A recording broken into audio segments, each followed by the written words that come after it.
Jadi pembicara kita Mbak Julfa, itu Julfa Sahya adalah Associate Professor di Program Studi Pendidikan Bahasa Inggris dan Director of Literacy Research Center di Universitas Negeri Semarang.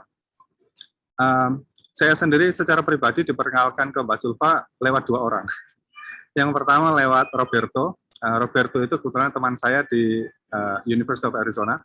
Dan kedua diperkenalkan oleh Mbak Puji. Mbak Puji kebetulan bertemu saya ketika di Amerika Serikat, kalau tidak salah pas TESOL Conference di Portland, Oregon. Nah, Mbak Julfa sekarang adalah Fulbright Visiting Fellow di Ohio State University dan Communication Director of the Indonesian Young Academy of Science. Dan Mbak Julfa mendapatkan gelar S3-nya di bidang pendidikan dari School of Critical Studies in Education dari the University of Auckland dengan pendanaan dari New Zealand Asian Scholars Award. Mbak Julfa menerima The Bar Monsettel Award dari International Literacy Association tahun 2022 dan juga Early Career Scholar Prize for Best Paper 2023 from Critical Policy Studies Journal, Problematizing Policy Article. Penelitian Mbak Julfa, kalau melihat, kalau dicek di CV-nya atau Google Scholar sudah sangat panjang sekali. Tapi tema-temanya umumnya adalah critical literacy, critical discourse analysis, and gender studies, dan juga sudah mempublikasikan artikelnya di area-area ini. Her work has been published in journals such as Gender and Education, Globalization, Societies and Education, Pedagogy, Culture and Society, Critical Policy Studies, and many more. Dan saat ini Mbak Julfa adalah Chief Editor of Education in Indonesia, Critical Perspective on Equity and Social Justice. Jadi tanpa berlama-lama, saya rasa kita langsung saja meminta Mbak Julfa untuk memaparkan materinya karena kita perlu belajar banyak dari Mbak Julfa hari ini. Mbak Julfa.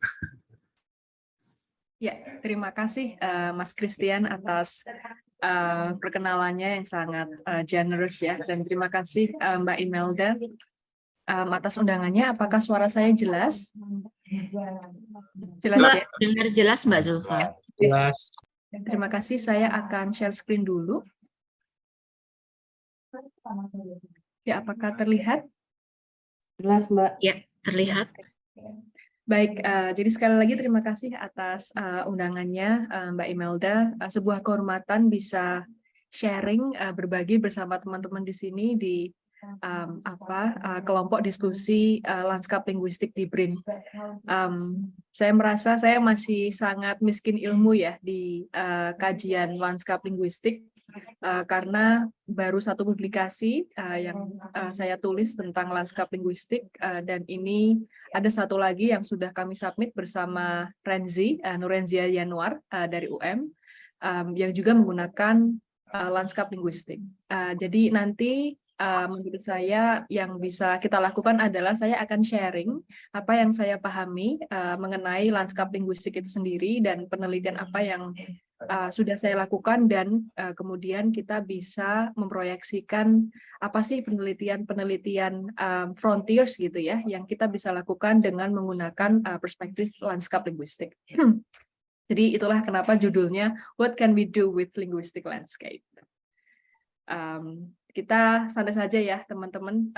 Nanti formatnya saya juga akan tanya ke teman-teman bagaimana menurut teman-teman dengan lanskap linguistik yang sekarang sedang hype gitu ya di kota-kota yang mungkin teman-teman di sini berasal.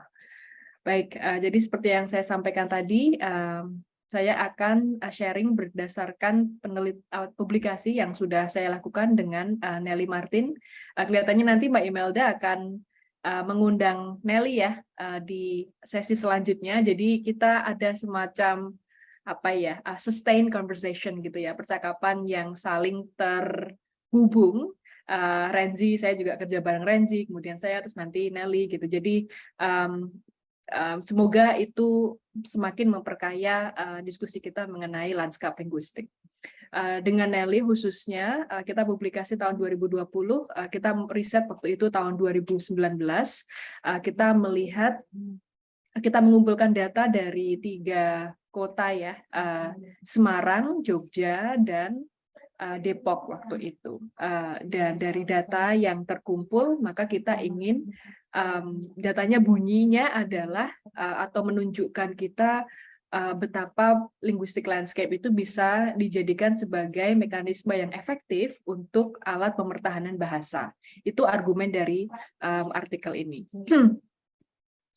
Nanti kita akan explore lebih lanjut mengapa argumen dari penelitian kami bisa mengerucut menjadi seperti itu.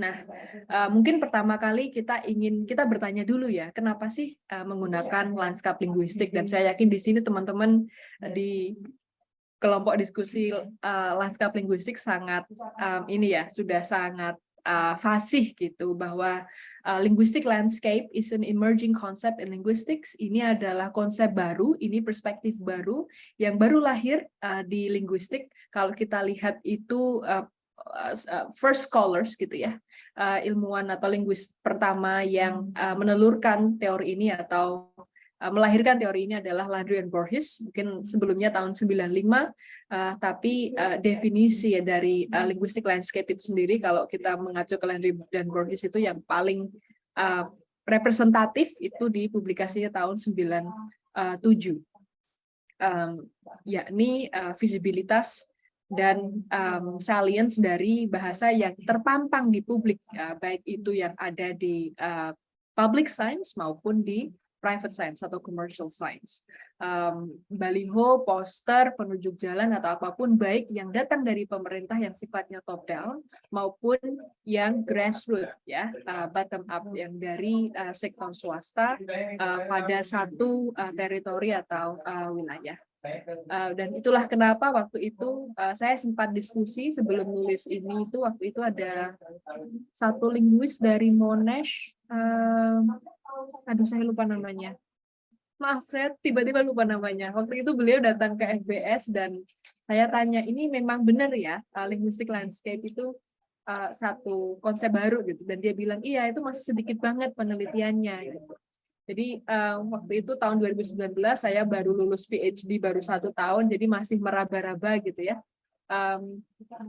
Ternyata mendapat konfirmasi itu saya menjadi senang. Ada konfirmasi bahwa linguistic landscape itu adalah satu area yang subur untuk kita eksplorasi, untuk kita tulis, dan nantinya semoga bisa kita publikasi gitu. Jadi semakin frontiers dia, semakin baru dia, maka peluang kita untuk publikasi itu semakin tinggi ya teman-teman ya. Begitu juga halnya ketika kita meneliti atau menggunakan satu teori atau konsep yang dia sudah sangat jenuh gitu. Misalnya kalau di saya ya pengajaran bahasa Inggris di Indonesia gitu, itu menurut saya sangat jenuh. Diskusi itu bisa, tapi cara kita menjustifikasi itu lebih susah daripada kita menggunakan misalnya linguistic landscape. Peluangnya lebih tinggi karena dia emerging concept in linguistics.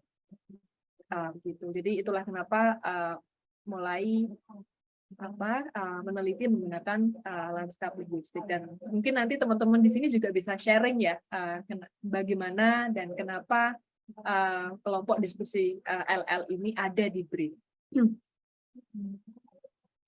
Kemudian selanjutnya, kalau kita lihat di Indonesia itu kan ada 500 hingga 700 spoken local languages. Jadi bahasa bahasa bicara, bahasa oral yang daerah yang ada di Indonesia. Tidak semuanya punya representasi tulisannya, tapi semuanya diujarkan begitu.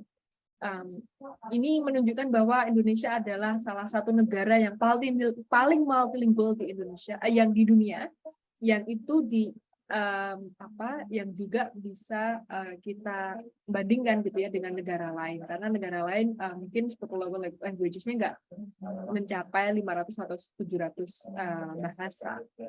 Namun demikian, penelitian terkini menunjukkan bahwa bahasa-bahasa lokal ini mengalami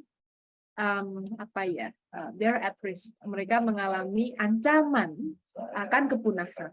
Jadi menurut penelitian si Lewis ini 98 bahasa itu dia kondisinya terancam, 28 bahasa dia nearly extinct atau hampir punah gitu ya, dan 12 bahasa itu masuk dalam kategori punah. Jadi sudah tidak ada jejaknya, sudah tidak digunakan dalam komunikasi sehari-hari. Nah, yang membuat saya terperangah gitu ya, kaget ketika membaca ini publikasi dari Thorne dan Ravindraneth. Mereka memiliki argumen yang sama, publikasi tapi di dua artikel yang berbeda. Yang pertama Thorne dan Ravindraneth, yang kedua Ravindraneth and Thorne di tahun yang sama. Tulisan mereka menunjukkan bahwa bahasa Jawa, bahasa yang sampai saat ini saya masih pakai ya, itu juga berada pada kategori nearly extinct. Jadi dia hampir punah. Mungkin generasi saya, generasi Mas Christian, saya boleh berasumsi kita generasi yang sama ya Mas Christian ya. Kita masih bicara bahasa Jawa. Kita masih menggunakan bahasa Jawa untuk bicara ke kolega, untuk bicara ke orang tua, kalau misalnya ke dekan gitu ya, ke atasan. Tapi generasi anak saya dan mungkin anaknya Mas Christian, mereka tidak prefer, mereka sudah tidak memiliki preferensi untuk menggunakan bahasa Jawa tersebut. Ya mungkin kesalahan saya juga ya, agak mengajarkan bahasa Jawa. Sejak kami di Auckland waktu itu, karena mereka otaknya udah hampir konslet bicara 3 bahasa dalam satu waktu gitu. Jadi kemudian saya switch ke bahasa Inggris. Ya, jadi oleh karena itu dari kondisi sosiologis seperti itu, penggunaan bahasa Jawa dari riset dari Balai Bahasa Jateng juga menunjukkan bahwa bahasa Jawa itu hampir punah. Dan yang dilakukan dan proyeksinya adalah Javanese will be extinct in 20 or 30 years. Jadi kalau saya sekarang hampir 40, 20 tahun lagi 60, usia pensiun ya, itu bahasa Jawa udah punah. Kalau tidak ada intervensi yang dilakukan untuk mempertahankan bahasa lokal ini. Nah, itulah kenapa saat ada rapat Dewan Bahasa ya di Jogja, waktu itu yang pertama kali, para linguis di Jogja kemudian memberikan intervensi bahwa perlu adanya usaha dari pemerintah untuk mempertahankan bahasa. Yang dilakukan adalah seperti ini ya.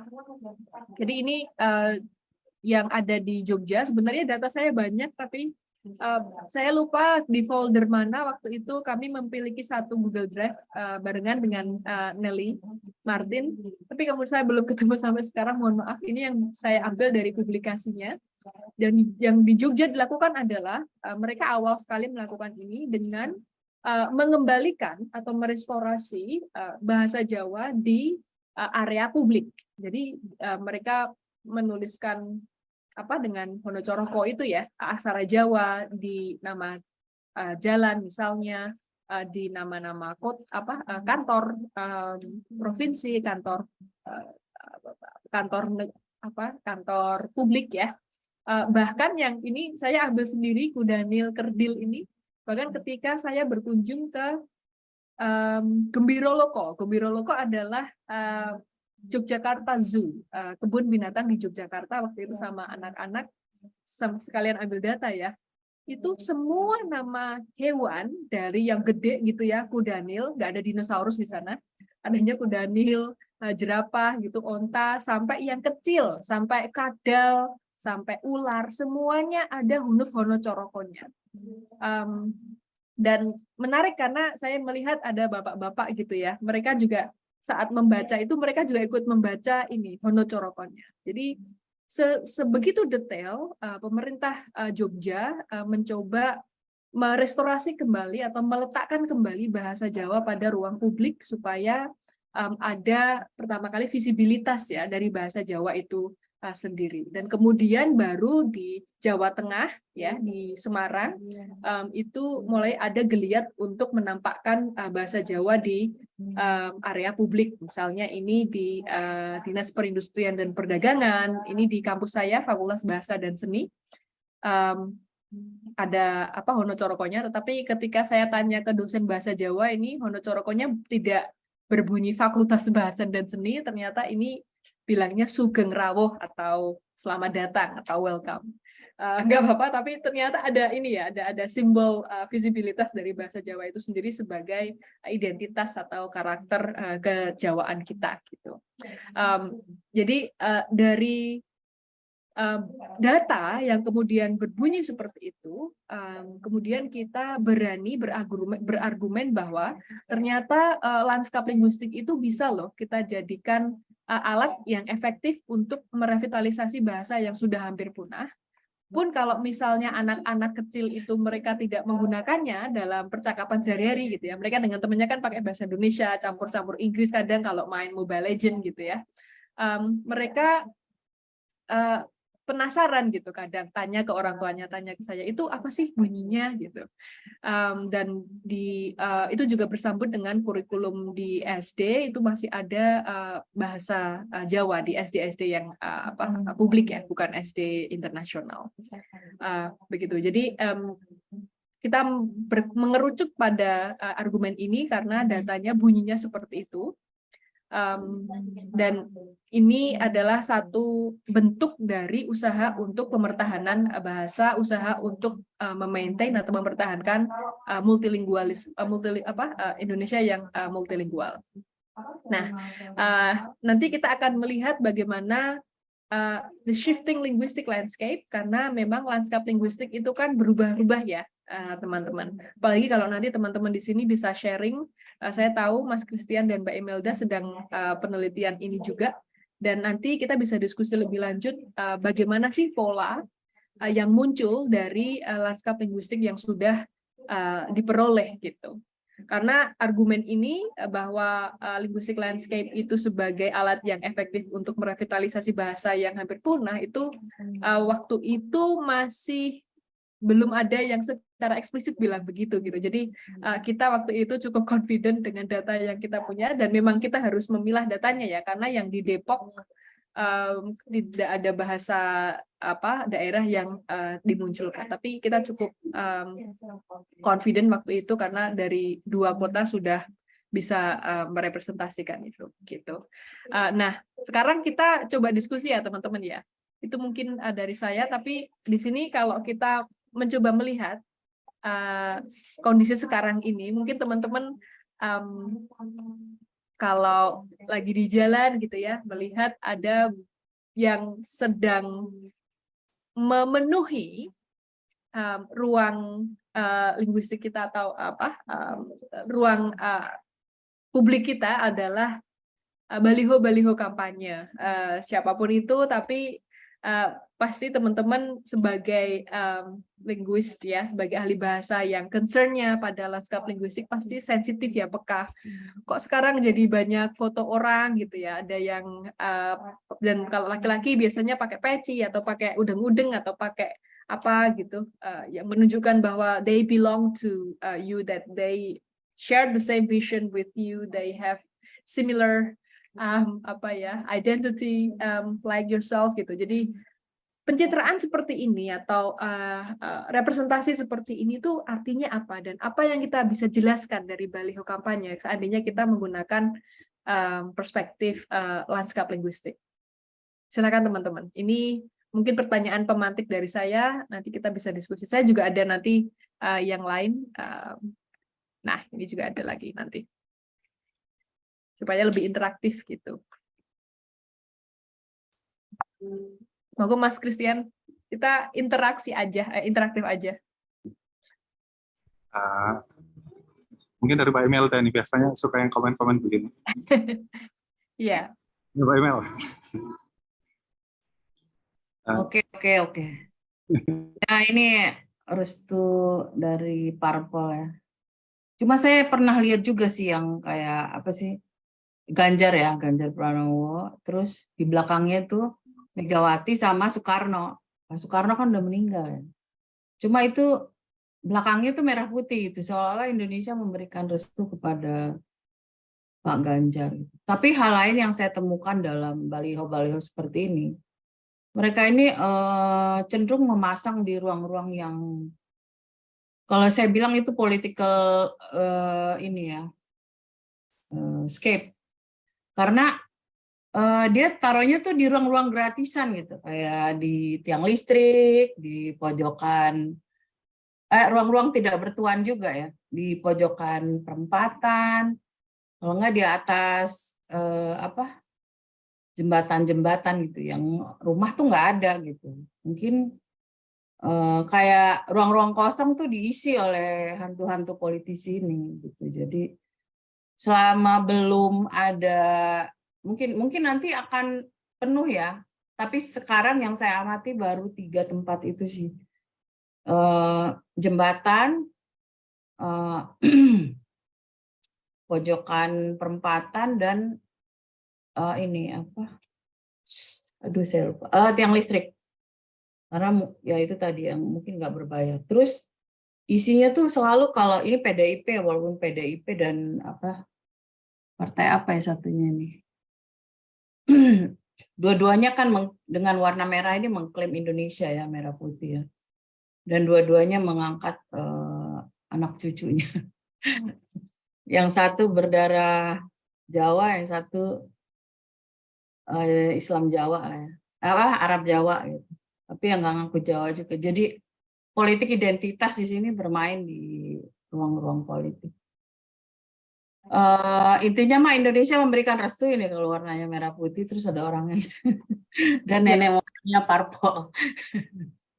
Jadi warna juga ini ya Mbak ya, memberikan apa proyeksi tertentu gitu.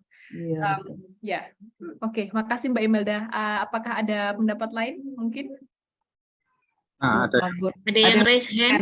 Ya, Pak silakan Gunawan. Pak Gunawan. Ya, bismillah. Menarik kajian tentang lanskap linguistik. Terima kasih Mbak Zulfa ya. Untuk pemantik ini yang 3 gambar ya, 3 data yang saya ketahui, sependek yang saya tahu, lanskap linguistik itu menjadi tidak menarik jika hanya berfokus pada aspek tekstual ya. Di kecenderungan sekarang yang tidak kalah menarik adalah aspek multimodal. Jadi dengan melibatkan aspek visual juga. Nah, data ini menunjukkan bahwa sebetulnya multimodalitas itu berbicara di situ. Jadi lanskap linguistik menjadi sangat kuat jika berbicara atau menyampaikan informasi itu secara multimodal, baik secara tekstual maupun secara visual gambar ya. Saya pikir itu. Terima kasih. Ya, terima kasih Pak Gunawan. Sepakat banget. Ada yang lain? Kalau tidak, ya oke. Ya, sepakat banget Pak Gunawan tadi bahwa tidak hanya bahasanya ya, tidak hanya kata-kata yang ada di situ atau tekstualnya, tetapi juga aspek multimodal atau aspek semiotik ya, aspek simbol-simbol yang lain selain simbol tulisan. Tadi Mbak Imelda juga sudah mengungkapkan bahwa ini warnanya merah, artinya apa? Merah putih artinya apa gitu ya. Di sini di belakang kepak sayap kebinekaan itu ada orange, itu kayak fajar menyingsing gitu dan lain sebagainya. Banyak sekali makna yang tersampaikan dari modalitas visual, dan itu mungkin jauh lebih efektif masuk ke ranah unconsciousness kita ya. Jadi masuk ke alam bawah sadar kita untuk menyampaikan satu pesan politis tertentu gitu. Tetapi kalau kita melihat secara umum ya, dengan ini mungkin kita udah bisa bilang ini tahun panas belum sih? Belum ya, tahun panas itu tahun depan. Tapi kita menuju ke tahun 2024 itu ruang publik kita sudah mulai ada pergeseran. Dan mungkin kalau seandainya data dari Mbak Imelda dan Mas Christian itu sudah mulai ini, mungkin nanti bisa berargumen bahwa dan meneruskan ya, jadi advancing the argument dari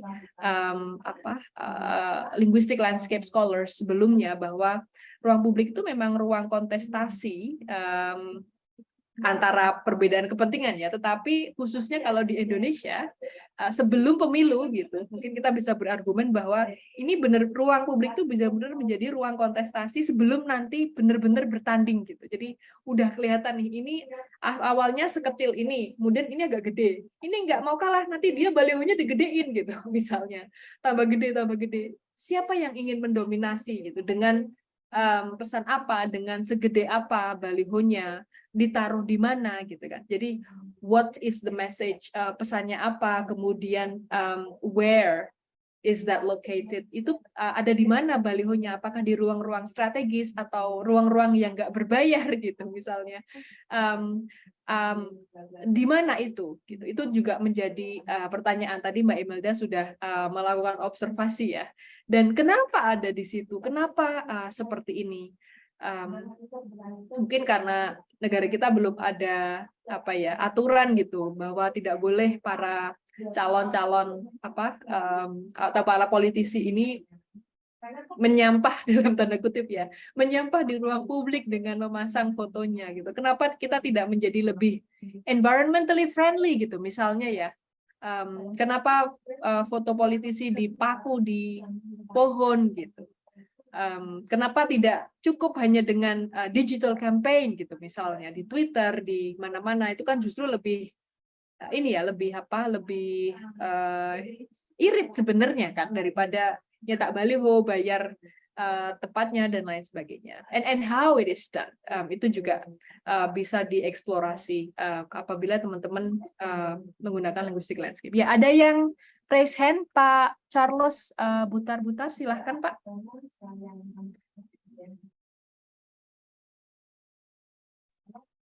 Pak Charles, apakah ingin menyampaikan pendapatnya? Silahkan.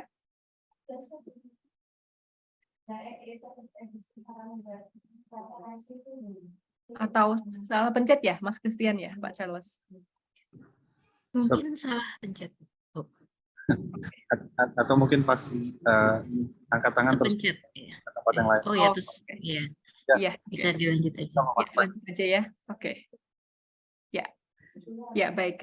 Jadi ini satu kalau kita sebagai ahli bahasa kan seperti ini jadi data ya, data kita untuk riset, untuk melihat pergeseran yang ada di ruang publik gitu. Dan ini hampir terjadi, kita bisa berargumen gitu juga. Ini selalu terjadi menjelang tahun panas gitu. Nanti kalau tahun panas sudah makin semrawut gitu ruang publiknya, karena tadi ruang publik dieksploitasi, jadi tidak hanya digunakan ya, it's not only used but it's also exploited by those with interest to dominate the public space. Mungkin nanti argumennya bisa ke situ kalau data dari Mbak Imelda dan Mas Christian sampai di situ.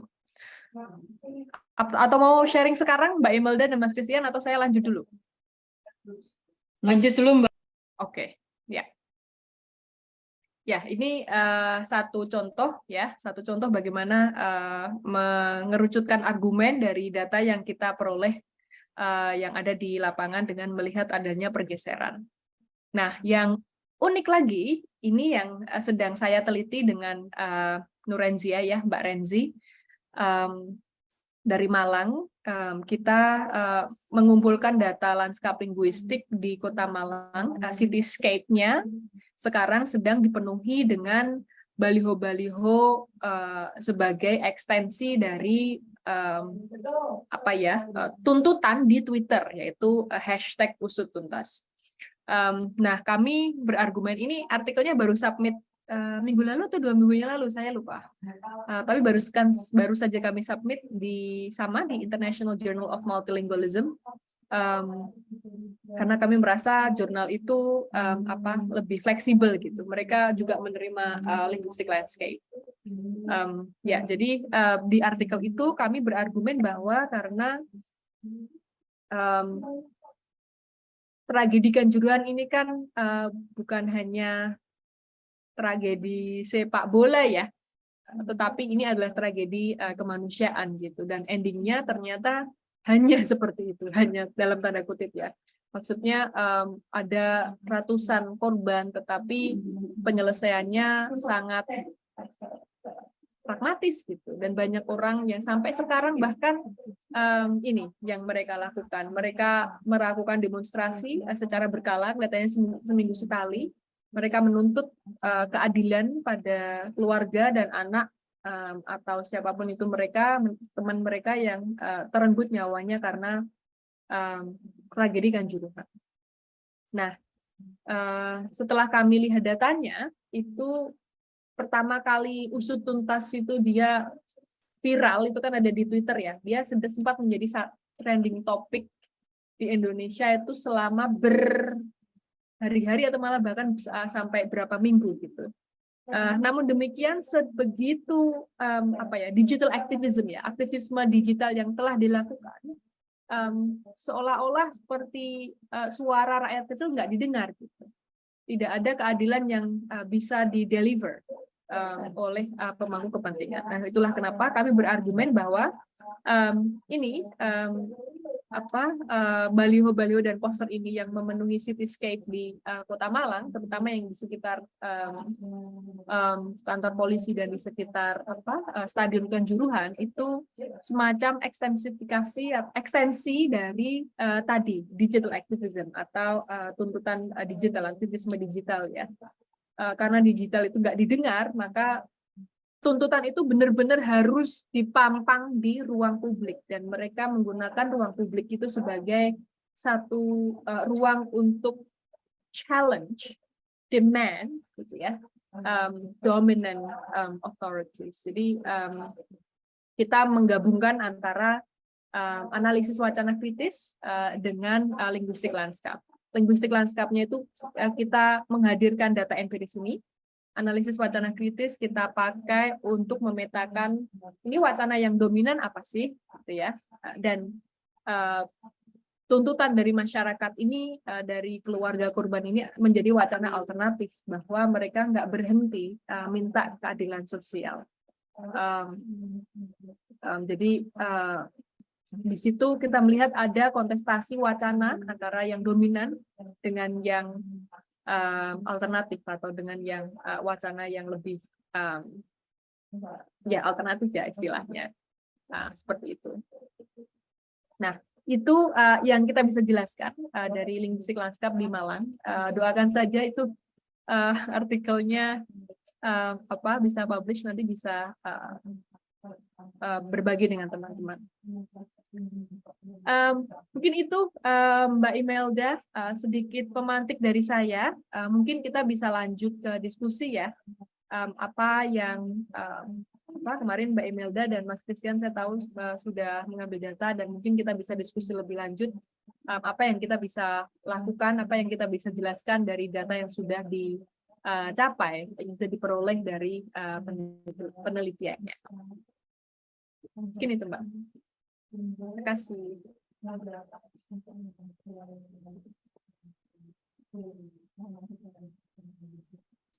Terima kasih Mbak Zulfa. Ini kebetulan ada beberapa pertanyaan, jadi mungkin kita coba diskusikan pertanyaan-pertanyaan ini, terus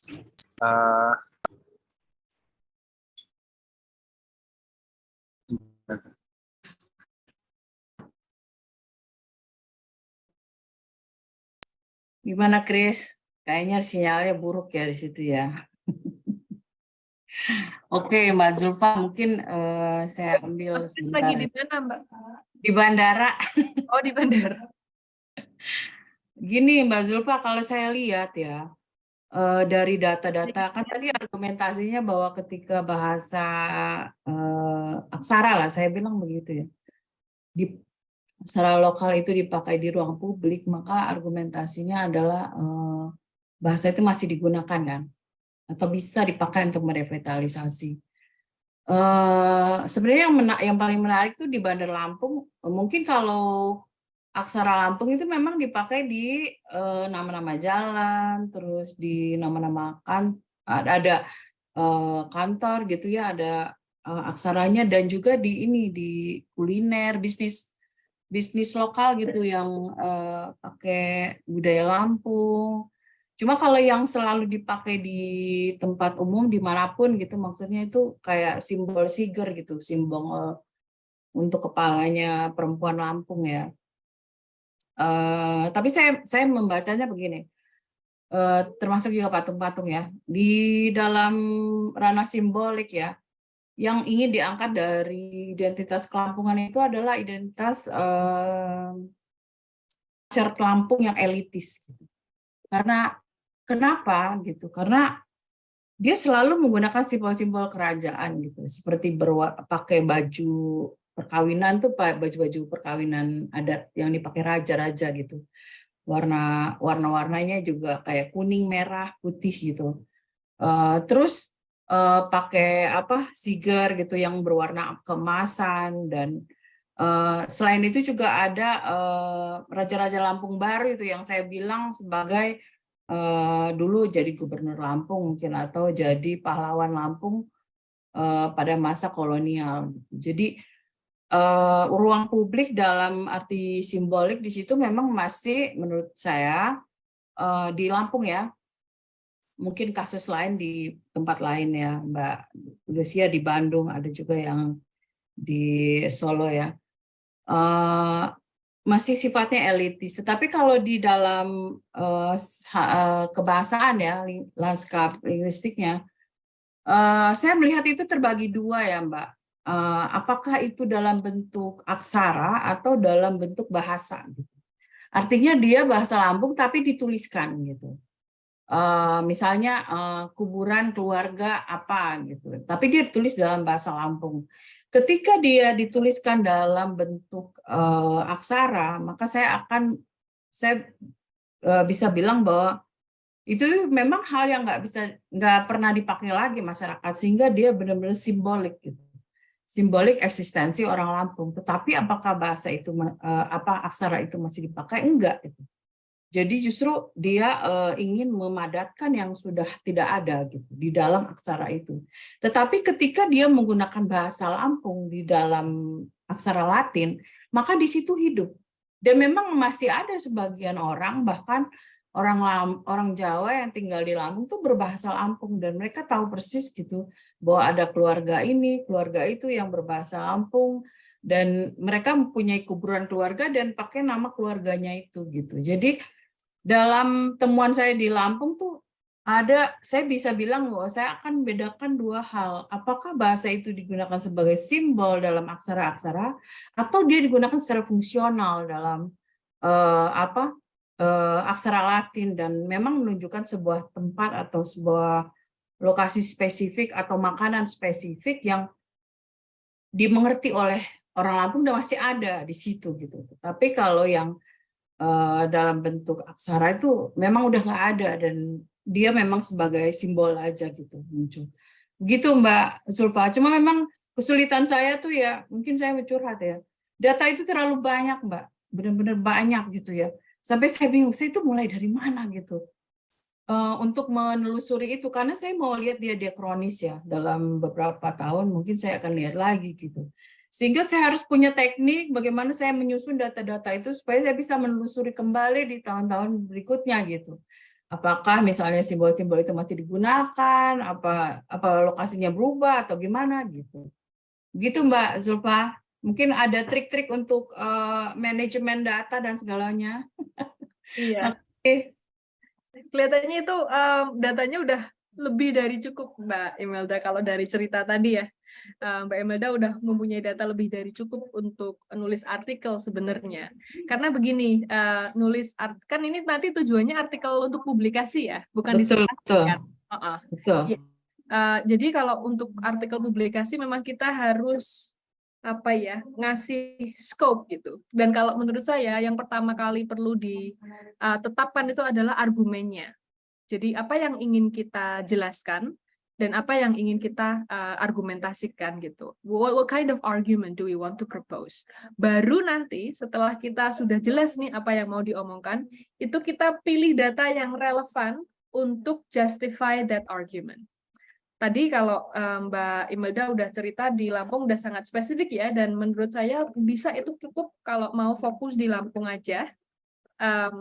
Saya kemarin review dari jurnal Q1 juga, International Journal of Multicultural and Multilingual Development kalau nggak salah. Itu juga mereka mengevaluasi atau melihat linguistik landscape di satu daerah pecinan di Malaysia. Jadi dia datanya itu ya cuman fokus di satu kota itu saja, dan bagaimana apa istilahnya tuh anak satu terah keturunan Cina di sana, saya lupa namanya, tapi intinya bagaimana mereka tetap mempertahankan itu dengan bahasa itu ya, atau budaya itu dengan memperkenalkannya di dunia kuliner, di restonya ada tulisan ininya, Cinanya, kemudian ada apa warna-warna merah, menunya dan lain sebagainya, kemudian simbol-simbol patung kecil-kecil gitu dan lain sebagainya. Itu cukup untuk publikasi ya tujuannya. Nah, jadi saran saya pertama memang pilih bikin matriks gitu ya, data mana yang paling bunyi untuk ditampilkan di artikel. Jadi mungkin bisa dipilih, misalnya ini kan tadi argumennya sudah jelas banget nih, bahwa ada ada dua jenis fungsi linguistic landscape. Yang pertama adalah fungsi simbolik, yang kedua adalah fungsi functional gitu ya.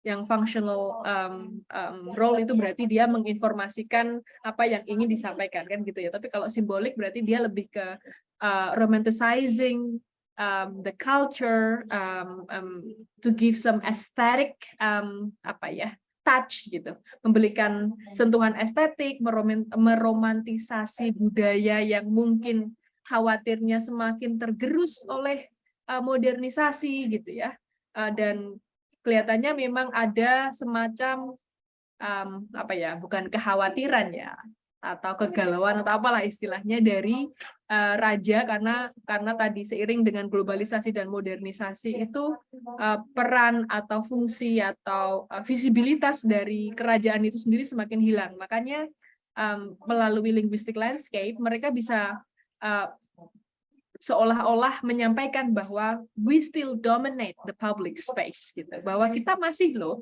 ada di sini sebagai raja kalian gitu. Kalian tinggal di tanah kami gitu.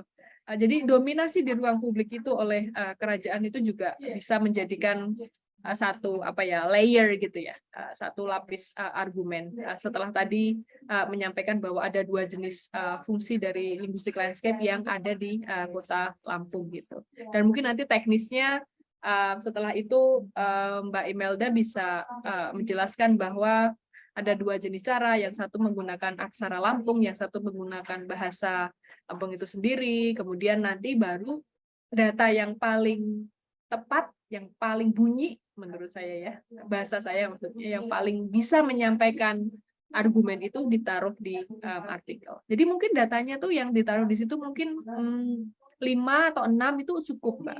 Nah, tapi nanti yang di metodologinya ya, kan kita harus detail ya di metodologi di artikel itu nanti disampaikan berapa ratus, kan tadi bilangnya banyak banget, berapa ratus foto atau apa yang sudah diambil di sepanjang jalan mana saja, di jalan mana saja, berapa kilo, ini berapa kilometer gitu ya. Dan lain sebagainya, mulai dari tahun kapan sampai kapan pengambilannya, tadi bilangnya diakronik gitu, ingin melihat pergeseran di public space dan lain sebagainya, itu perlu dijelaskan secara teknis di methodology section itu, Mbak. Tapi menurut saya argumennya udah ketemu itu, tinggal menjustifikasi apa sih kontribusi dari data ini atau argumen ini mengikuti dari atau berbasis pada penelitian linguistic landscape sebelumnya gitu. Iya, kalau untuk kasus Lampung ya, karena dia kelompok minoritas ya, dia itu kan cuma 12% dari seluruh penduduk. Maka kemudian wajar kalau argumentasi saya bilang bahwa aksara Lampung itu simbol. Beda dengan wilayah Jawa ya. Walaupun diajarkan di sekolah, saya sendiri ngalamin ya, sebagai orang Lampung yang bingung gitu baca aksara, dan soalnya dengan perintahnya itu pakai aksara Lampung yang saya blank banget gitu. ini maksud pertanyaannya apa gitu. Jadi memang Bahasa untuk lampung udah masuk yang kategori mana, Mbak? Yang nearly extinct atau yang sudah extinct? belum extinct sih, tapi Nearly. endangered ya, Ya, endangered. nanti bisa itu juga bisa dijadikan alasan ya, maksudnya jadi urgensi di bab 1 di introduction kenapa fokus ke bahasa Lampung gitu. Oh iya, iya. Mungkin spesifik yang simbol-simbol yang pakai bahasa atau aksara Lampung gitu kali ya analisisnya ya untuk Ya, yang seperti bisa. ini. Jadi yang berbahasa Inggris dan itu untuk sementara di-ignore aja dulu, kecuali kita mau memotret secara keseluruhan gitu ya. Atau gimana? Dalam membaca Menurut saya gini, datanya itu kan tadi data keseluruhan 12% yang pakai bahasa Lampung. bukan yang orang Lampung, yang etnis Orang Lampung. ya, Oke. tapi yang berbahasa belum tentu ya. Ya. Karena Ya. anak-anak muda kan udah mulai meninggalkan. Iya, nggak maksud saya kalau bisa dipresentasikan secara kasar ya proporsinya itu yang memenuhi ruang publik tuh bahasa Inggris, bahasa Indonesia, bahasa Lampung. Indonesia dan Inggris. Nah, jadi mungkin bisa hampir mirip ya, maksudnya argumentasinya di saya untuk di artikel saya, maksudnya untuk menjustifikasi kenapa fokus ke bahasa Lampung, bahasa daerah karena ruang publik dan ruang komunikasi ya itu sudah semakin dipenuhi dan didominasi oleh bahasa Indonesia sebagai bahasa nasional dan bahasa Inggris sebagai bahasa internasional. Gitu. Nah, Sebagai bahasa perdagangan kalau saya bilang. ya, oke. Yang bisnis ya. Ya, nah, baru setelah itu itulah kenapa kita pengen fokus ke bahasa Lampung dan bagaimana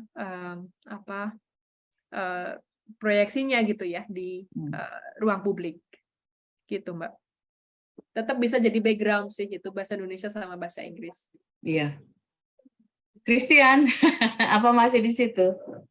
Ada pertanyaan? Ada Silakan. yang raise hand dari Mas Nidar dan Pak Misbah. Silakan Pak Hasnidar atau Pak Misbahudin.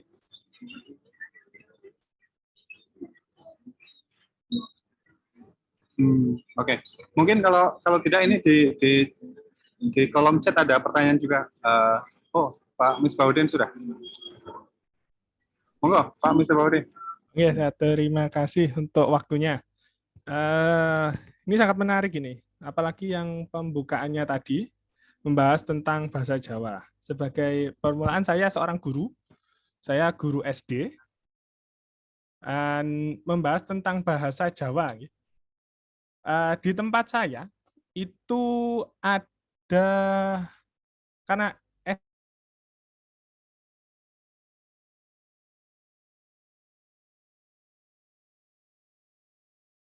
Nge-freeze ya? SD ya, jadi Iya. otomatis saya memegang guru kelas, semua mata pelajaran yang memegang guru kelas, termasuk salah satunya adalah bahasa Jawa. Di bahasa Jawa dan kebetulan salah satu guru di sekolah saya itu bukan orang Jawa, melainkan orang Bali. Jadi kalau waktu pelajaran bahasa Jawa itu selalu ke guru-guru yang lain. Ini gimana aku diajarin dong, ini gimana aku diajarin dong, gitu. Jadi untuk apakah ini salah satu faktor untuk punahnya bahasa Jawa yang katanya tadi 20 sampai 30 tahun. Terus ada kejadian lagi juga di sekolah tempat kakak saya mengajar, itu bahasa Jawa hanya di SMK ya. Bahasa Jawa hanya diajarkan di kelas 1. Dan kelas 11 dan kelas 12 itu diganti, bukan bahasa Jawa, melainkan bahasa Inggris. Sekarang ada 2. Ada bahasa Inggris biasa sama conversation. Nah, model-model pembelajaran seperti ini ya, saya setengah curhat ini. Model-model pembelajarannya seperti ini nih, apakah juga menjadi pemicu utama hilangnya bahasa Jawa? Saya dulu juga waktu menjadi wali kelas, mengajar kelas 5, itu buku bahasa Jawanya tidak mengajarkan unggah-ungguh, tidak mengajarkan bagaimana tata berbahasa Jawa, melainkan ini buku bahasa Indonesia yang dibahasa Jawakan. Karena materi yang diajarkan di buku bahasa Jawa itu tidak beda jauh dengan buku bahasa Indonesia. Hanya ini berbahasa Jawa. gitu. Jadi tetap mengajarkan subjek, predikat, objek di bahasa Indonesia, di bahasa Jawanya mengajarkan jejer, waseso, lesan. Tidak ada bedanya. Terus bedanya apa kayak gitu modenya? Apakah model-model pembelajaran yang seperti ini tuh salah satu alasan hilangnya bahasa Jawa 20-30 tahun yang akan datang? Sekian pertanyaan saya, terima kasih. Ya, makasih Pak Misbah. Langsung dijawab ini, Mas Christian, Mbak Imelda. Ya, Mbak Zulfa, langsung saja. Oke. Ya, makasih pertanyaannya. Pak, tadi sempat nge-freeze di tengah, Pak Misbah, tapi nggak apa-apa, saya coba menggabungkan informasi di depan sama informasi di belakang ya. Tapi tadi Pak Misbah, inti pertanyaannya adalah apa sih yang menyebabkan bahasa Jawa itu hampir semakin punah gitu. Mungkin saya akan share screen dulu. Saya ingin nunjukin artikelnya. Nah, kelihatan nggak Pak Misbah? Iya, lihat. Ya, jadi ini judulnya menurut saya sangat menarik ya. Can a language with millions of speakers be endangered? Gitu ya. Masa bisa sih bahasa Jawa itu kan yang menggunakan, yang ngomong pakai bahasa Jawa itu kan jutaan ya, banyak banget orang Jawa tuh banyak banget jumlahnya gitu. Mereka suka beranak pinak memang. Masa bisa punah gitu? Pertanyaannya judulnya sangat menurut saya sangat provokatif ya, bikin kita mikir masa iya, dan ternyata jawabannya bisa gitu. Ini kalau kita turun ke bawah ya, ini dia mungkin nanti bisa saya share ke Mbak Imelda biar bisa dibaca oleh teman-teman juga. Tapi intinya argumennya dari siapa ini namanya, Maya Ravindranath dan Abigail Kohn itu di sini. Nah, jadi ada pada attitude atau sikap atau persepsi kenapa orang-orang mulai meninggalkan bahasa Jawa. Ini di sini dia bilang difficult, susah bahasa Jawa itu karena mungkin tadi ya ada bahasa ngoko gitu ya, ada yang tengah itu Jawa Madya gitu ya. Terus yang paling atas apa Pak? Kromo Inggris ya. Bukan ya, kromo inggil itu bahasa yang paling halus gitu. Nah, mungkin juga beberapa orang berpikir juga ya, kenapa bahasa itu dibedakan gitu. Kita kan karena ini memang bahasa Jawa itu dia legacy ya, warisan dari zaman dulu, dan dulu memang ada stratifikasi sosial yang terjadi di masyarakat bahwa bahasa Jowo kromo inggil itu dipakai oleh bawahan ya, abdi dalam ke rajanya kan gitu ya. Itu menggunakan bahasa kromo yang paling halus gitu ya. Jalannya aja sambil ngesot nggak boleh jalan nih di depan si raja atau abdi dalam di depan ya raja ya. Pokoknya yang dia mengabdi itu, terus si raja atau yang majikannya itu ke abdi dalam itu ya dia pakai basa ngoko yang paling kasar gitu. Itu kan hierarkis sekali gitu. Nah, mungkin juga ada semacam keengganan menggunakan bahasa yang memecah belah masyarakat gitu. Selain dia juga di sini difficult. Terus kemudian ada di sini alasannya old fashion. Dia sangat ketinggalan gitu. Ngapain pakai bahasa Jawa, kan nggak keren ya gitu. Jadi mungkin nanti juga perlu mungkin kita meneliti bagaimana sosial media ya. Kalau teman-teman di sini ngikutin saya karena suami saya orang Tegal, orang Apak itu kadang kita saling berkirim reels orang-orang Tegal, orang-orang Banyumasan yang mereka mendabing drama Korea, drakor yang artisnya cantik-cantik dan cakep-cakep itu tapi pakai bahasa ngapak gitu kan, aneh ya. kue wis makan sih durung gitu, iya wetenge nyong kencut gitu ya, dan lain sebagainya. Itu yang ngomongnya, dan itu bisa pas gitu antara pergerakan mulut dengan ujaran yang kemudian didap oleh teman-teman dari Ngapak itu sendiri. Dan menurut saya itu menarik karena itu menjadi satu usaha untuk merevitalisasi bahasa yang mungkin dibilang kuno, nggak keren gitu ya. Bahasa Ngapak itu kan kalau dulu waktu saya kuliah, ini orang cakep banget gitu, tapi ketika sudah ngomong dan dia ngapak jadi nggak cakep-cakepnya luntur gitu, hilang semua. Nah mungkin itu juga menjadi satu ide gitu ya, kalau teman-teman di sini tertarik, how can we challenge the dominance of international language as well as national language. Mungkin itu bisa jadi pergerakan untuk melawan dominasi bahasa Indonesia nasional dan juga bahasa internasional, bahasa Inggris gitu. Nah, tadi karena asumsinya bahasa daerah itu satu nggak keren, ya, dua susah, seperti yang disampaikan oleh atau argumen dari Maya Ravindranat dan Abigail Cohn tadi. Nah, kalau kita ngomongin kurikulum ya, Pak Misbah ya. Memang itu kita juga perlu menanyakan efektivitas dari kurikulum itu sendiri ya, karena bahasa Jawa kalau nggak salah seminggu itu kan diajarkan cuma 2 jam ya, 2 SKS, 2 jam pelajaran, dan itu selama saya ngajarin anak saya juga, kan anak saya yang SD 2 orang ya, SD kelas 6 dan SD kelas 4, itu paling pertanyaannya tuh tentang Pandowo gitu. Jadi hafalan, semuanya recalling. Semuanya recalling, entah itu cerita Pandawa, entah itu nama-nama anak hewan gitu ya. Misalnya anaknya gajah bleduk gitu. Nah, berapa probabilitas kita menggunakan kata-kata itu dalam komunikasi sehari-hari? Kan jarang sekali ya.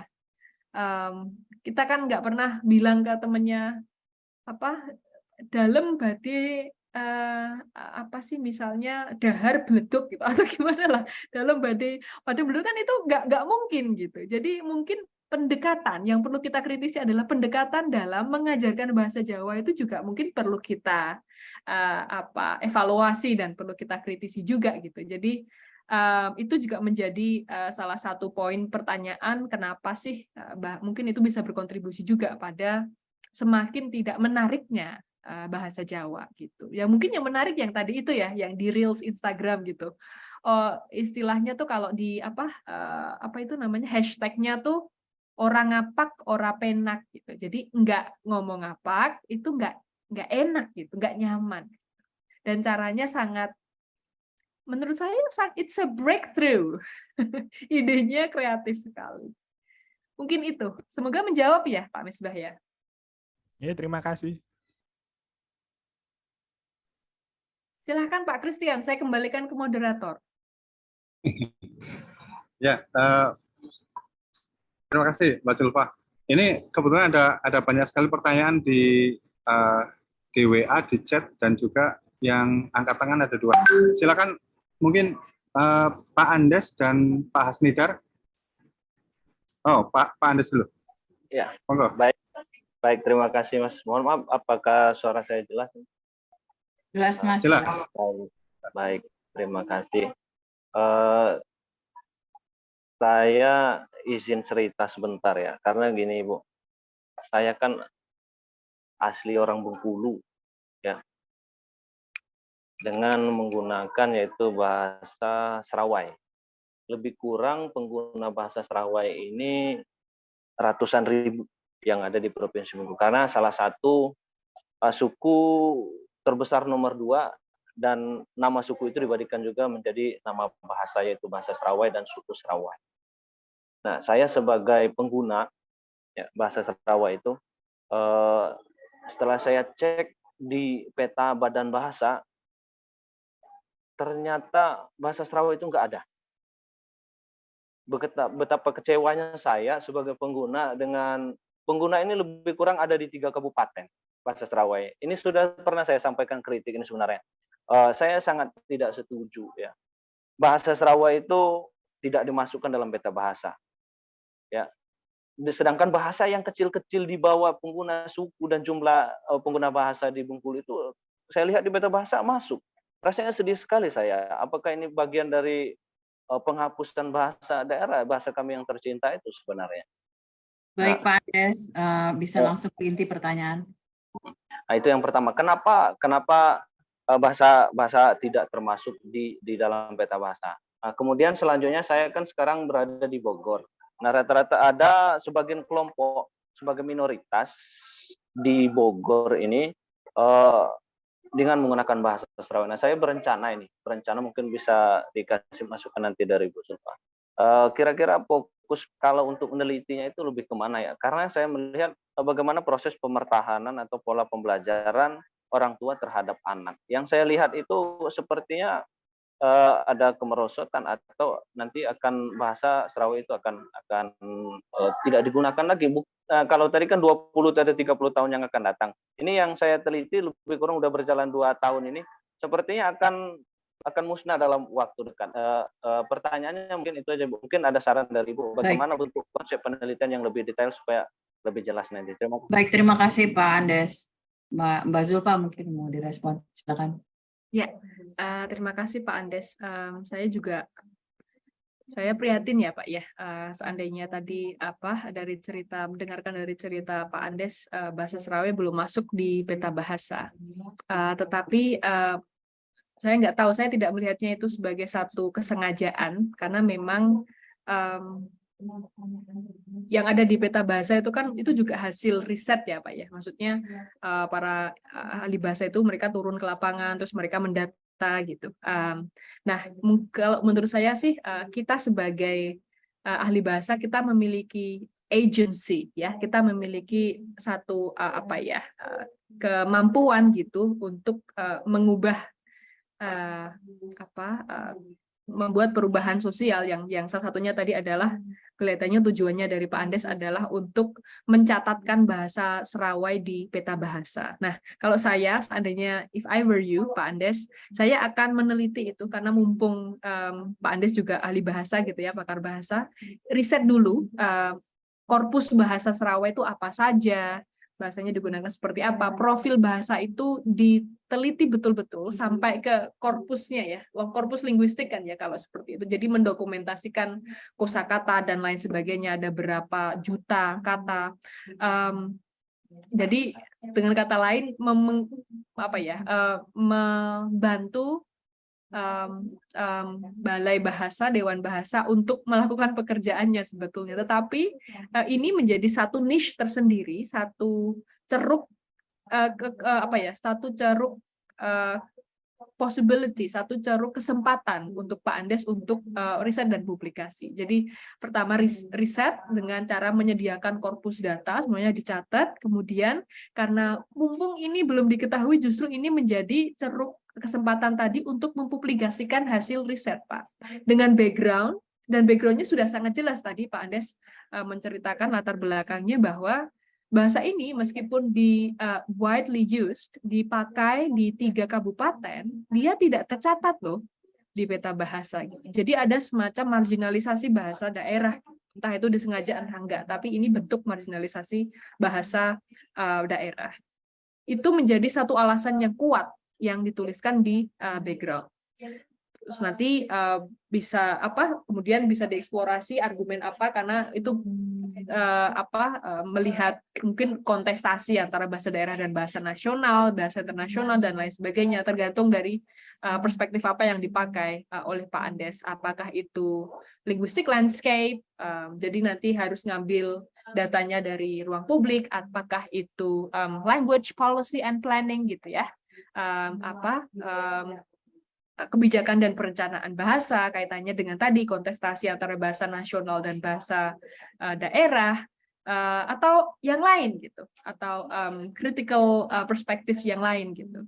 Nah, kalau sudah publish nih Pak, atau sudah ada paling tidak laporan penelitiannya, baru nih bisa diserahkan atau bisa diseminasikan gitu ke pihak terkait atau ke stakeholders, pemangku kepentingan, entah itu ke Dewan Bahasa, ke Balai Bahasa, atau bahkan ke Balai Bahasa di tingkat kabupaten, kan kita mulai dari tengah atau mau langsung ke ini kan tergantung akses yang kita punya ya, atau bahkan bisa disebenarkan di forum lanskap linguistik ini gitu Pak. Jadi ada cara untuk membuat semacam engagement dengan policy makers ya, dengan pemangku kepentingan dari hasil riset yang sudah kita miliki. Atau kalau mau lebih mudah ya pakai infografis. Jadi dari hasil penelitiannya itu dibikin infografis nih, bikin entah itu kampanye digital lewat Instagram atau lewat apa gitu ya. Semakin banyak orang yang nge-share itu kan nanti akan jadi satu tren gitu. Dan semoga dibaca oleh yang berkepentingan. Mungkin itu Pak Andes, semoga menjawab. Baik, terima kasih Bu, cukup jelas. Mungkin saya menambahin sedikit ya Pak Andes. Ya. Suatu bentuk bahasa itu digolongkan sebagai bahasa itu ada 2 alasannya.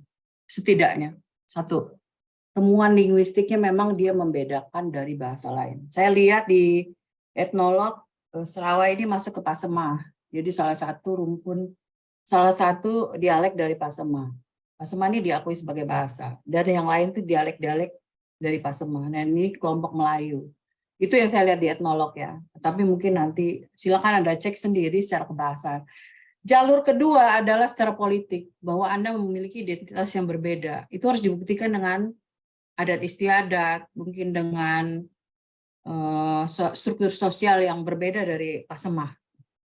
Jadi argumentasi ini lebih politis ya, lebih politis, perbedaan agama misalnya, atau perbedaan tadi asal usul, sejarah segala macam itu bisa diklaim. Tetapi kalau dari sisi kebahasaan dia masuk kelompok Pasemah, jadi dia adalah dialek dari Pasemah. Itu yang saya dapatkan.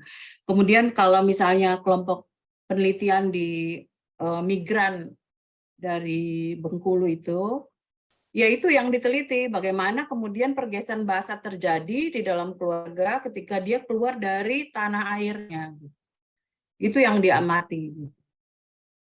Apa yang terjadi dengan keluarga Anda sangat wajar gitu, bahwa dia bergeser, sangat-sangat wajar. Karena memang bahasa itu butuh ekspos kok. Kalau dia nggak dipakai ya otomatis nggak penting gitu kan. Apalagi dalam pendidikan sama sekali nggak dipakai. Lebih parah lagi ini kelompok minoritas. Sudah pasti dia nggak akan diakui. Dan ini seharusnya tidak terjadi ya. Di dalam negara yang mengakui keberagaman itu harusnya tidak terjadi. Tapi memang begitu.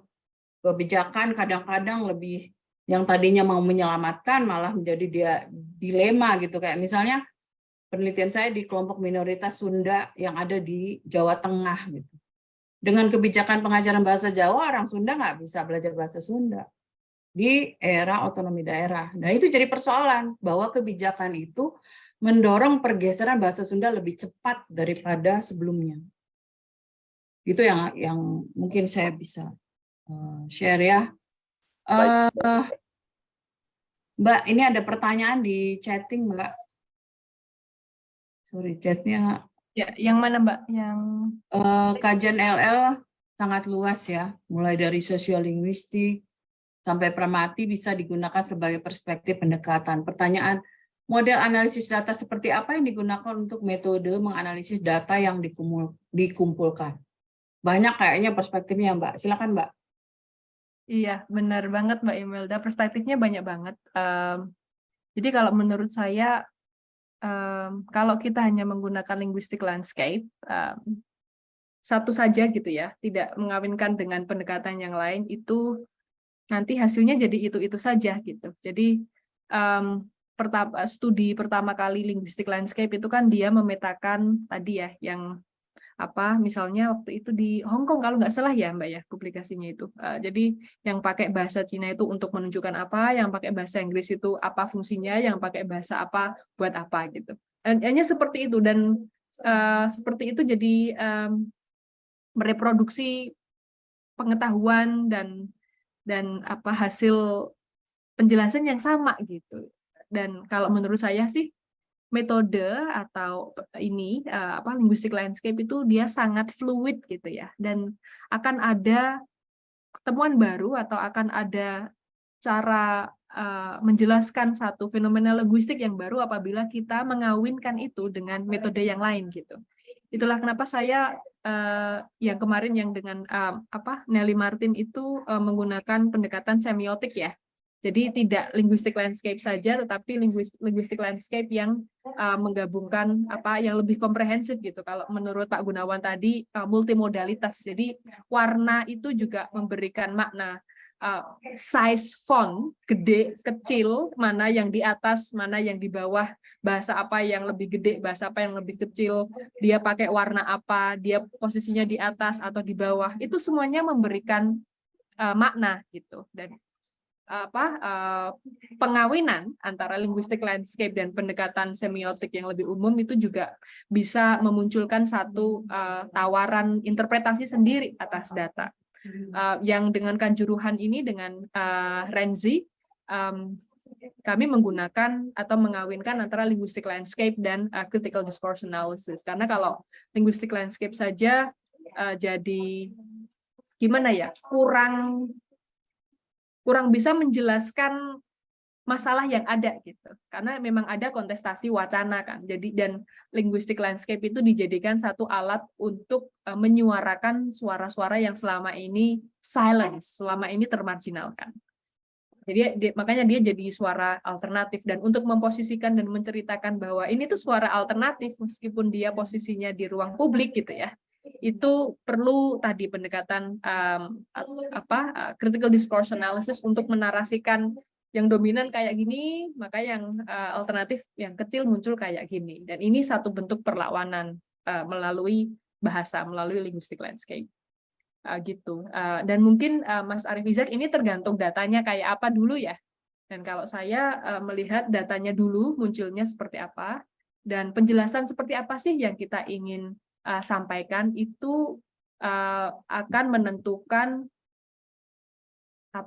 metodologi apa yang kita pakai atau teori apa yang kita pakai kan gitu. Karena teori dan metodologi itu kan dia sebenarnya alat aja ya, alat untuk menjelaskan apa yang kita pengen sampaikan kan gitu ya.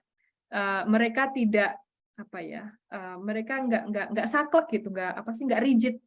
Jadi bukan data kita yang menyesuaikan teori, enggak, tapi datanya kayak gini, kita pengen ngomong apa, baru itu teori dan metodologi yang menyesuaikan apa yang kita inginkan. Gitu, Mbak Imelda. Baik, Mbak Lucy, silakan Mbak Lucy. Oh iya, ini saya hanya ingin menyampaikan ini di antara kita di audiens ini ada Profesor Robert Sibarani dari Universitas Sumatera Utara. Prof. Robert, apakah masih di Zoom? Mungkin ingin menyampaikan sepatah dua patah kata, Prof. Robert, terkait penelitian mengenai linguistic landscape. Mangga, Prof. Selamat siang, Prof. Robert. Luar biasa Bu Julfa ini. Ya, Terima kasih, Prof. Salam hormat dari Semarang. saya senang ya dengar-dengar saja. Memang kami pernah melakukan penelitian mengenai lanskap kebahasaan atau lanskap linguistik. Cuman yang menjadi topik kami sekarang itu lebih kepada lanskap kebahasaan untuk kepariwisataan di geosite Caldera Toba. Jadi tujuannya ke situ. Ada beberapa jenis ya lanskap kebahasaan yang memang muncul di ruang-ruang publik yang ada di 33 geopoint atau 16 geosite Caldera Toba sesuai dengan yang ditentukan oleh UNESCO itu. Nah, lanskap kebahasaan yang muncul itu untuk tujuan wisata di destinasi wisata yang merupakan geosite itu ada beberapa jenis. Tadi sudah disampaikan ada tentang petunjuk jalan. Kemudian ada ucapan selamat datang di daerah atau ke daerah geosite itu. Ada juga selamat datang di tempat. Jadi ada dua, ke dan di. dan bentuknya pun berbeda-beda ya. Ada yang dalam bentuk, biasanya kalau ke daerah wisata itu dia bentuknya dalam bentuk gapura.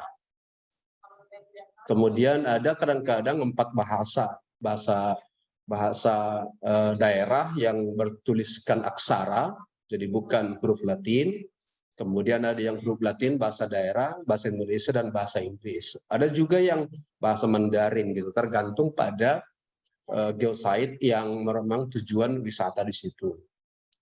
Nah, yang keempat itu ada yang berhubungan dengan mitos atau cerita, kami sebut dengan wacana rakyat. Wacana rakyat yang sangat singkat untuk menunjukkan betapa menariknya geosite itu. Nah, yang terakhir itu ada yang berhubungan dengan deskripsi geografis. Ini pun sudah pernah ditulis oleh kami tulis ya, di jurnal. Hanya saja ya itulah biasanya begitu.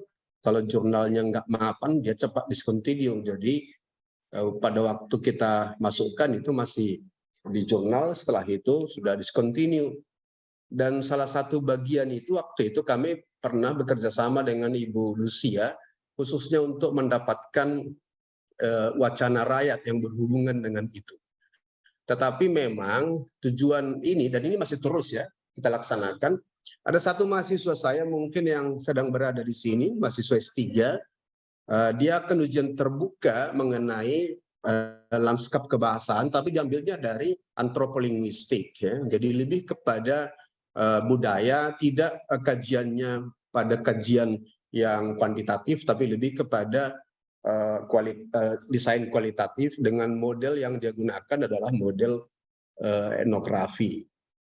Dia akan terbuka, ujian terbuka dalam waktu dekat, dan apa yang ditulisnya di disertasinya hampir tidak jauh dari apa yang saya sampaikan tadi, karena memang kami fokuskan ke sana. Jadi memang betul komentar teman-teman tadi bahwa yang menjadi persoalan kita dalam ramainya data ini adalah bagaimana kita mau melihat dari pendekatan.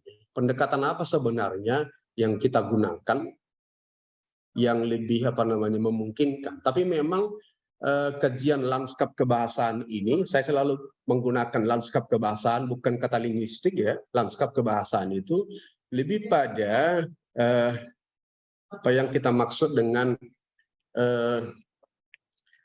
pendekatan yang menghubungkan antara tadi ada dikatakan teks, kemudian kami sebut dengan konteks, ya. Jadi yang mendampingi teks. Jadi kalau ada promotor, ada kopromotor, nah itu yang mendampingi teks. Boleh itu katakanlah mau multimodal dan sebagainya, tapi selalu ada teks. Kadang-kadang teks itu tidak terlalu ramai, ya. Singkat saja. Dan yang lebih memperkaya itu adalah konteksnya yang mendampingi teks, mungkin warna, mungkin gambar, mungkin simbol-simbol lain gitu. Nah, kalau konteks itu kan sebenarnya boleh juga para teks ya. Jadi teks sebelum dan teks sesudahnya. Kalau memang itu ada sebelumnya, tapi yang kita maksudkan adalah semua yang non tekstual yang mendampingi teks. Nah, kemudian yang ketiga itu adalah konteks. Konteks itu adalah kondisi di mana, kapan, dengan cara apa, dalam suasana apa teks digunakan. Jadi saya kira memang ke depannya peneliti lanskap kebahasaan tidak akan pernah memisahkan antara teks, konteks dengan konteks. Nah, kita pada waktu berbicara itu, waktu Bu Zulfa ini menerangkan, saya senang karena tangannya jalan seperti tangan saya ini menerangkan dan sebagainya. Ini kan mendampingi teks sebenarnya itu. Ya, jadi saya katakan konteks. Ketika istilah ini saya ulang kembali dari istilah yang digunakan orang, teman saya yang dari LIPI, Ibu Ninu Kleden, bilang pernah sama saya, Prof, bagaimana kalau kita ganti jangan konteks katanya. Ada apa rupanya, saya bilang, sambil senyum dia bisikkan pada kami bahwa Kotex itu dulu adalah merek dari sesuatu yang memang kebutuhan perempuan. Tapi bagi saya istilah Kotex dalam arti mendampingi teks itu sangat penting ya. Jadi tiga-tiga itu. Saya kira itu, saya tidak ahli juga di sini, saya lebih pada antropolinguistik ya. Jadi saya selalu bekerja di situ, oleh karena itu para mahasiswa yang di bawah bimbingan saya tentu selalu berhubungan dengan bidang itu, biasalah harus begitu payungnya. Maka saya senang seperti Joshua Lieto ini calon dokter dari Amerika, ketika dia menghubungi saya sangat welcome ketika dia datang, dan saya juga belajar dari dia, belajar dari mahasiswa, karena sebenarnya ketika kita sudah lebih banyak tuntutan di meja di bangku kuliah, kita sebenarnya lebih banyak belajar lapangan dari para mahasiswa. Jadi ketika ini dibicarakan, saya sudah senang karena akan ada mahasiswa saya dari perencanaan wilayah itu, bukan dari linguistik. Dia S3 dari perencanaan wilayah yang akan berpromosi, sedang menunggu sekarang, ya. Sedang menunggu dia akan promosi dalam waktu dekat. Saya kira itu yang bisa saya sampaikan. Sekali lagi selamat pada teman-teman yang memang mendalami itu. Tadi ada Bu Imelda, ada tentu sahabat saya Bu Lucia, Bang Mas Christian, dan juga Bu Zulfa dan yang lain-lain yang tidak bisa saya sebutkan. Saya mohon maaf baru ini saya ikut sehingga tidak, meskipun selalu dikirimi nggak pas-pas. Ini pun dua ini, satu di kanan satu di kiri. Ya, saya ini Bu Imelda, saya ketua lembaga penelitian Universitas Sumatera Utara. Jadi mulai ada USU ini udah lebih tua dari saya, baru kali ini dari bidang sosial humaniora menjadi ketua lembaga penelitian. Biasanya dari eksakta dan macam-macam gitu. Jadi itulah yang membuatnya juga kita banyak mendengarkan kajian-kajian seperti ini dan menarik untuk kita. Demikian saya kira, saya kembalikan kepada yang mempersilakan saya, Bu Lucia, Bu Imelda, dan Bu Zulfa. Terima kasih. Terima kasih Prof. Robert. Terima kasih banyak Prof. Jadi kita belajar banyaknya. Ini ada tadi penyampaian Prof. Robert daging semua ya, ada Holy Trinity tadi ya, teks, koteks, dan konteks. Nah ini Mbak Imelda dan rekan-rekan yang mungkin bisa menjadi bahan kajian kita untuk selanjutnya ya, untuk mempertimbangkan tiga Trinity tadi ya, teks, koteks, dan konteks. Selain perspektif yang kita gunakan yang framework yang sudah kita gunakan biasanya ya, yang physical space dan lain, political space dan lain-lain, itu mungkin ini juga bisa menjadi bahan kita untuk analisis data selanjutnya. Terima kasih Prof. Robert. Ini sudah ada yang raise hand, Pak Alim Bahri, silahkan Pak Alim. Oke, selamat siang. Mohon maaf, apakah suara saya terdengar dengan jelas? Iya, terdengar jelas. Oke, ini perkenalkan saya Bahri, saya dari Kalimantan Selatan. Ini yang saya mau tanyakan, bagaimana caranya menganalisis bahasa asli suatu suku atau suatu daerah? Karena saya pernah dengar atau baca kalau mau menganalisis suatu bahasa asli atau suatu daerah itu dari mantra-mantra ritual dari ritual kebudayaan. Nah, yang pernah saya baca seperti itu. Apakah itu bisa dipakai atau seperti apa? Nah, sedangkan di Kalimantan ini, khususnya suku Dayak itu, sub-sukunya itu sangat banyak.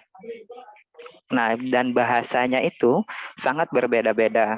Jadi, apakah dari mantra-mantra suatu ritual itu bisa kita jadikan indikator untuk menganalisis bahasa asli suatu suku atau suatu daerah tersebut? Mungkin itu aja Bu, terima kasih. Langsung dijawab ya. Silakan Mbak Zulfa. Silakan Mbak Zulfa. Ya. Mantra itu kan dia seperti doa ya, Mas Alim ya. Dan doa itu kan dia sebetulnya ritual, jadi dia pertemuan atau intersection antara ritual kultural, budaya, dan juga ritual spiritual gitu. Jadi dia religious rituals atau spiritual rituals, dan juga tadi cultural rituals. Nah, kalau seandainya ini sebenarnya bisa jadi data linguistik kita ya untuk melihat bagaimana tadi budaya, ritual budaya dan juga ritual agama itu bertemu dan yang memediasi itu bahasa itu sendiri ya kan, karena kan memang doa itu selalu dilantunkan dengan bisa bahasa daerahnya atau kalau tadi suku Dayak berarti pakai bahasa daerah. Menurut saya ini menarik banget Mas datanya dan jadi kalau seperti ini tidak bisa pakai linguistic landscape ya, nanti perspektifnya akan perspektif yang lain gitu. Kalau tadi menurut saya penjelasan dari Prof. Robert tadi sangat crystal clear gitu ya, sangat jelas dan saya sepakat bahwa antropolinguistik itu bisa memayungi semua. Kalau linguistic landscape itu sebenarnya bisa masuk dalam payung besar antropolinguistik. Nah, tapi ini tadi kalau Mas Alim pengen meneliti manifestasi doa atau mantra lewat satu cultural practices sendiri, itu justru perspektif yang paling tepat tadi yang disampaikan oleh Prof. Robert, pakai antropolinguistik aja, jadi nanti bisa menggunakan metode etnografi atau apa gitu ya, tinggal bersama suku Dayak tadi, mengobservasi mereka, kemudian merekam dan mendokumentasi mantranya seperti apa, artinya seperti apa. Kalau artinya seperti ini, maka nanti yang diharapkan dari mereka seperti apa, mereka ingin melantunkan aspirasi-aspirasi apa, terus nanti bisa memposisikan juga kan, karena doa orang indigenous people itu biasanya sangat tidak antroposentrik gitu. Jadi banyak literatur yang menyebutkan bahwa indigenous people itu mereka sebetulnya yang diinginkan adalah harmoni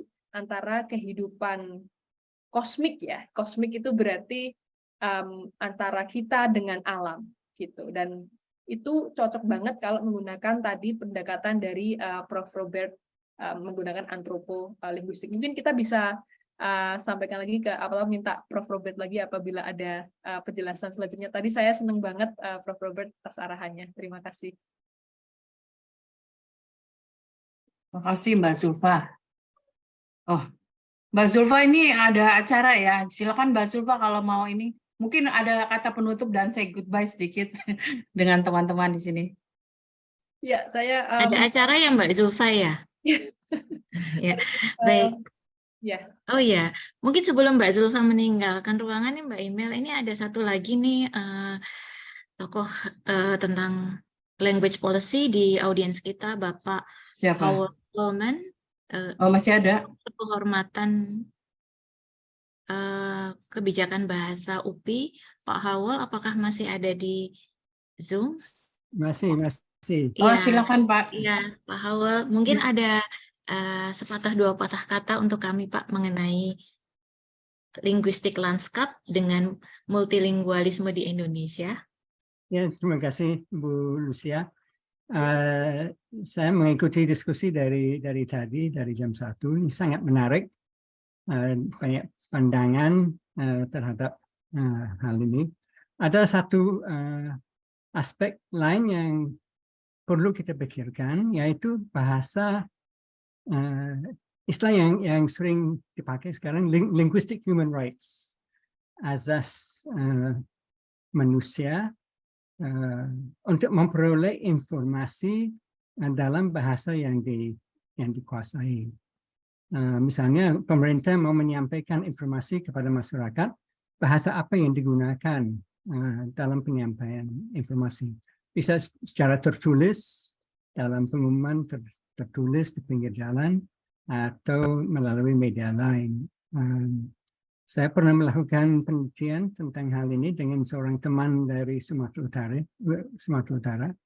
Kami menganalisis bahasa yang digunakan oleh pemerintah daerah di setiap kabupaten kota di Sumatera Utara dan juga di setiap kabupaten kota di Jawa Tengah tentang COVID.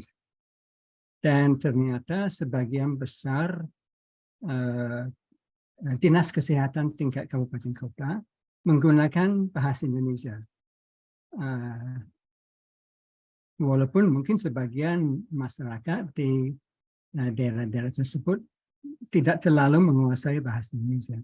yang menggunakan bahasa daerah hanya beberapa kabupaten kota di Jawa saja, di Sumatera Utara tidak ada.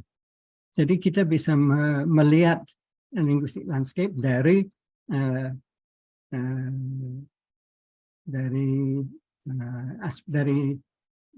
aspek linguistic human rights. Saya kira itu saja yang mau saya sampaikan.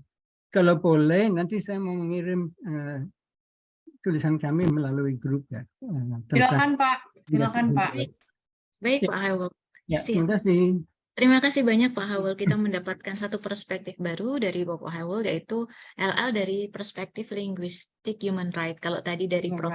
Robert Sibarani, Trinity tadi ya, teks, koteks, dan konteks. Dan satu lagi Mbak Zulfa sebentar ya. Mbak Zulfa ini ada, dari chat ada yang menyampaikan Prof. Mahsun, pakar dialektologi dari UNRAM juga hadir di tengah-tengah kita. Beliau pernah, kalau tidak salah, pernah menjabat sebagai Kepala Badan Bahasa ya di 2016. Mungkin Prof. Mahsun ingin menyampaikan sesuatu, Prof. Silahkan. Kalau masih ada di tengah-tengah kita, mungkin belum live. Oh, mungkin beliau sudah live Zoom ya. Oke. Baik. Oh ya, silahkan. Silahkan Pak Sony. Iya, Pak Sony ini beliau adalah Ketua Forum Institusi Layanan Bahasa. Silahkan Pak Sony. Ya, Assalamualaikum. Ini ada guru saya, Prof. Aceng. Apa kabar, Prof? Izin bertanya. Ini ada sedikit pertanyaan ya, dan sekaligus juga ingin menyampaikan. Dulu ada diskusi saya dengan Prof. Ahmad HP almarhum terkait dengan landscape linguistik ini, dan terutama mencari padanan kata landscape bahasa Indonesianya apa. Dan beliau mengungkapkan satu kata yang saya teringat, katanya landscape itu pasnya dalam bahasa Indonesia adalah hamparan. Jadi ya hamparan penanda linguistik gitu ya. Mungkin ya karena dalam bahasa Indonesia itu pertama belum muncul ya kata-kata itu ya. Yang pertama, yang kedua, saya tertarik dengan ini, dan memang sekarang sedang marak terkait dengan iklan. Iklan, apakah iklan online atau iklan baligo besar di papan reklame dan lain-lain. Tapi terkait dengan landscape atau lanskap linguistik ini, atau lanskap kebahasaan tadi, istilah Prof, ini banyak berkaitan dengan istilah aspek bisnis dan sosialnya. Kalau lebih banyak saya baca terkait dengan landscape linguistik ini, kajiannya adalah sosiolinguistik atau pemertahanan bahasa atau dari segi semiotiknya. Seandainya penelitiannya diperluas menggunakan SFMDA, Social Functional Multimodal Discourse Analysis, supaya kita bisa masuk ke ranah ini untuk tingkat level sosial, tingkat pendidikan. Mohon maaf, seperti rokok sampurna itu untuk tingkat manajer muda dengan tingkat middle up level gitu ya. Nah, kalau kita masuk ke ranah itu, ranah aspek jenjang usia, jenjang pendidikan atau aspek ekonominya, ini apa tidak keluar dari koridor linguistik ini? Kalau melihat lebih banyak penelitiannya ke sosiolinguistik atau ke arah tadi semiotikanya. Itu saja, terima kasih pertanyaan saya. Terima kasih Bu Julfa, terima kasih Bu Lucy. Ya, terima kasih Pak Sony. Mungkin Mbak Zulfa dapat menjawab dengan singkat sebelum meninggalkan arena ya, dan salam hormat untuk Prof. Aceng Rahmat dari UNJ. Prof. Aceng, terima kasih sudah berkenan hadir. Terima kasih Prof. Terima kasih Prof. Aceng sudah berkenan hadir, Prof. Robi juga Pak Hywel tadi. Terima kasih atas komentar, saran, dan insight-nya. Saya sudah mencatat semua, dan Pak Hywel juga berkenan hadir dari awal. Kita sempat diskusi lewat email juga kaitannya dengan bahasa selama COVID ya. Untuk Pak Sony mungkin saya bisa menjawab singkat ya Pak ya, dan saya sepakat sekali apabila kita menggunakan linguistic landscape saja, itu tidak bisa menceritakan atau menjelaskan tadi hamparan kebahasaan, hamparan linguistik yang ada di sekitar kita atau di cityscape itu sendiri. Nah, itulah kenapa tadi menurut saya ini teori yang sangat agile gitu ya, yang kita bisa kawinkan dengan berbagai macam teori tergantung kita ingin menjelaskan apa. Kalau tadi SMDA itu sangat cocok banget Pak, saya sekarang juga lagi bereksperimen mengawinkan antara linguistic landscape dengan critical discourse analysis yang saya baca, dan menurut saya ini di luar ekspektasi gitu. Itu satu dosen dari Sydney, saya lupa namanya, tetapi dia justru menggunakan ini, bau dari jalan sepanjang Sydney. Itu kan kalau kita melewati Chinatown itu kan baunya masakan-masakan Cina ya, yang itu tidak kita temui di Central Business District di Sydney gitu, karena kalau masakan orang kulit putih, mohon maaf Pak Haywall, ini kan dia memang sangat estetik, dia lebih ke warna, dia lebih ke presentasi gitu ya, dan ke rasa, tetapi tidak di bau. Nah, bau pendekatannya apa saya lupa, ada satu konsep namanya, tetapi dia menggabungkan linguistic landscape dengan bau itu tadi untuk menjelaskan satu uniqueness dari area Chinatown di Sydney gitu, untuk menunjukkan bahwa ini loh identitas yang dibawa oleh imigran yang kemudian mereka representasikan dengan makanan, dan itu dengan kuliner ya, dan itu bisa di linguistic landscape, di tulisan gitu ya, di baliho, tetapi juga di bau itu sendiri. Gitu, ini bau dalam arti positif ya, bukan negatif. Mungkin itu. Terima kasih Pak Sony atas insight-nya. Saya kembalikan ke Bu Lucia. Ya, baik, terima kasih Mbak Zulfa. Baik, terakhir banget ya, ini betul terakhir. Mohon maaf Bapak Ibu sekalian karena memang waktunya sangat terbatas nih ya, Mbak Zulfa sudah ditunggu rapat. Ini mungkin Prof. Aceng Rahmat ingin memberikan kami sepatah dua patah kata yang sangat mungkin kami tunggu-tunggu. Prof. Aceng, silahkan.